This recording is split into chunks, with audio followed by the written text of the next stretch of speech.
Pero ang gusto pong maintindihan ng bawat isa sa atin ngayon, na kung ikaw tumanggap sa ating Panginoong Jesucristo, tumanggap ka ng seremonya ng bautismo, dapat maintindihan mo na umalis ka na sa kingdom of Satan and you have been transferred to the kingdom of God.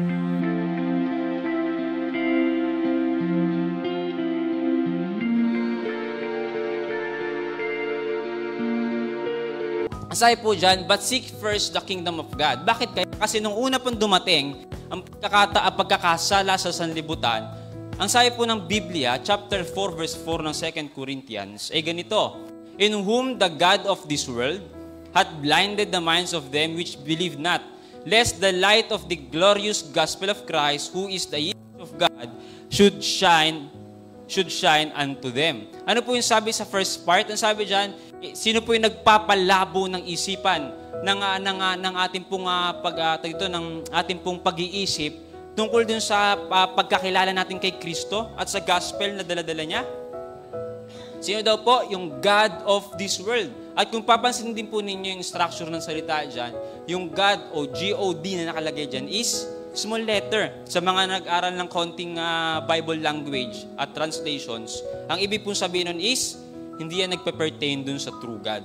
So yung God of this world, na binabanggit sa chapter 4, verse 4 ng Corinthians, is sino? Si Satan. Ano? Sino po ang God ng sanlibutan ito? Simula nung kumatok kay Eva at ay Adan, si Satanas, at kanila pong pinapasok si Satanas sa sanlibutan. Siya na po ang namuno at naging Diyos ng sanlibutan ito. Kaya yung mga Diyos-Diyosan na nakikita natin, mapag-gadgets man yan, o yung literal na mga imahen, lahat po yan, it pertains to Satan. Kasi siya na yung pinakagat ng sanlibutan. Ano? Kaya po kailangan, ang sabi natin Panginoon, kailangan hanapin nyo muna yung kingdom of God. Ano? His kingdom. Bakit? Ang sabi pa po dyan, next, unang punto na gusto ko pong maintindihan natin, all men are born in the kingdom of Satan. Lahat tayo, simula na pagkalabas natin sa sanlibutan, ay pinanganak na tayo sa kingdom na kung saan ang Diyos na umiiral ay si Satanas. Kaya ang sabi sa 51 verse 5 ng Psalm, behold, I was shapen in iniquity, and in sin my mother conceived me. Ano? Hindi po ibig sabihin paglabas ng bata, makasalanan na siya. Ano? Ang ibig po sabihin, ang tendency ng bata na yon, habang lumalaki siya, uuwi rin siya sa kasalanan. Kaya ngayong bata, di ba, tinuturuan natin ng mabuti. O, huwag ka magsisinungaling ha, huwag ka mangungupit. Pero dumating yung panahon, yung mga hindi natin tinuturo sa kanya, yun yung ginagawa niya. Kasi yun ang ating tunay na features. Yun yung meron sa atin after sin. So, ang pinaka-tendency talaga ng tao ay magkaroon ng kasalanan. Sinasabi natin, huwag silang magmura. Pero lumabas lang dyan ng kaunti, marunong na magmura. Ano? Bakit ang dali natin i-adapt yung mga bagay na hindi maganda kaysa dun sa mga bagay na maganda sana natin ipakita? Kasi yun po ang meron na katangian ng tao after sin. Dahil nga ang God ng sanlibutan ay si Satan. At ano pa po sabi ng chapter 5 verse 44 ng John? Ye are our father, you are of your father, devil. So meron din pong mga anak si Satan at ang demonyo. Ano, hindi lang po si Jesus, hindi lang po ang Diyos ang may anak. Ano, may anak din po siya. Ang sabi niya, and the lust of your father you will do. He was a murderer from the beginning, abode not in the truth, because there is no truth in him. When he speaketh a lie, he speaketh his own. For he is a liar and the father of it.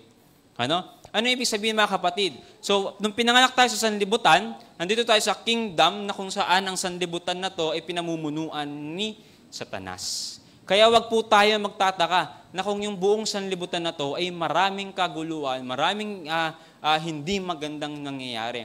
Corruption sa politics, sa government. Talagang normal na mangyayari na meron po sa sanlibutan. Magulo.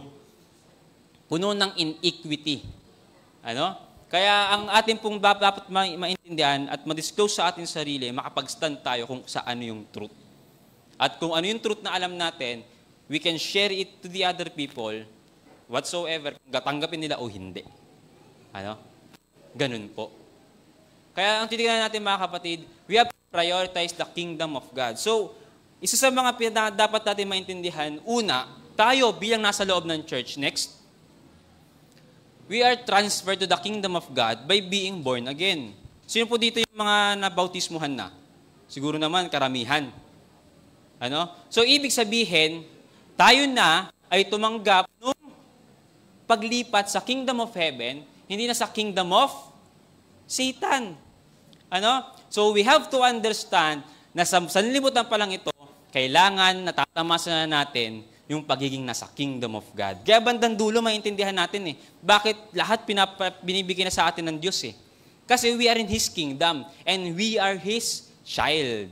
Pero ang gusto pong maintindihan natin about sa atin ngayon, na kung ikaw tumanggap sa ating Panginoong Jesucristo, tumanggap ka ng seremonya ng bautismo, dapat maintindihan mo na umalis ka na sa kingdom of Satan and you have been transferred to the kingdom of God. So lahat po ng perks na meron ng kingdom of God, salvation number 1, at lahat ng pangailangan natin sa sanlibutan, protection, at kung ano-ano pang pangailangan natin, andito na po yun. Ano? Ang kailangan lang ma-establish sa atin, maintindihan natin, na tayo talaga ay nasa kingdom of God. Kapag yun questionable pa, dahil nabautismohan ka, medyo maliit ka pa tapos sinabay ka lang sa marami, hindi mo pa naiintindihan ano talaga yung ginawa mo doon, ano talaga yung tinanggap mo sa panahon na yun, magkakaroon ka ng problema. So, naalala ko tuloy yung kwento ni Pastor Aser. Kilala niyo si Pastor Aser? Bakdayan. Kapatid ni Pastor Israel Bakdayan. Sabi niya, I have been converted also. Yes, I am born Adventist, pero kailangan maintindihan ko na kailangan ko pa rin ma-convert. Kasi ang iniisip daw ng marami, porkita sa Adventist Church na sila, okay na sila. Pero sabi niya, hindi. Gumagawa pa rin ako ng kalokohan nun Nasa AUP sila, pero kinukwento niya kung ano yung mga ginagawa pa niyang mga kalokohan sa labas. At tinry talaga niya kung ano yung ibang mga pwede niyang ma-explore na kalokohan. And then doon niya naintindihan, kailangan pala isang Kristiyano may turning point sa buhay. Na kung saan yung turning point na yun, yung magbibigay sa kanya, kailangan ko pala talaga ma-convert. Hindi lang sa pagiging Adventist, but to be a follower of Christ.